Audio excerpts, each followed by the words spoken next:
আমার বন্ধুর সঙ্গে বিকাল ৫টায় দেখা করার কথা। I am suppose to meet my friend at 5 p.m. ওর আগামীকালের মধ্যে রিপোর্টটি শেষ করার কথা। She is suppose to finish the report by tomorrow. এখন তোমার অফিসে থাকার কথা। You are suppose to be at the office now. ওর আমাকে কল ব্যাক করার কথা।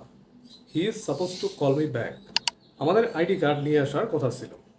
We were suppose to bring hour ID cards. ওদের যাওয়ার আগে ঘরটা পরিষ্কার করার কথা।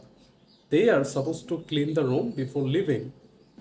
এই ট্রেনটি 10:30টায় আসার কথা। This train is suppose to arrive at 10:30। আমার গতকালকে ওকে সাহায্য করার কথা ছিল। I was suppose to help her yesterday. তোমার সকালেই ইমেলটা পাঠানোর কথা ছিল। You are suppose to send the email in the morning. ওর আজকে এখানে থাকার কথা ছিল না।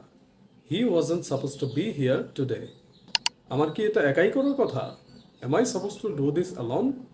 এখন আমাদের কি করার কথা? What are we suppose to do now?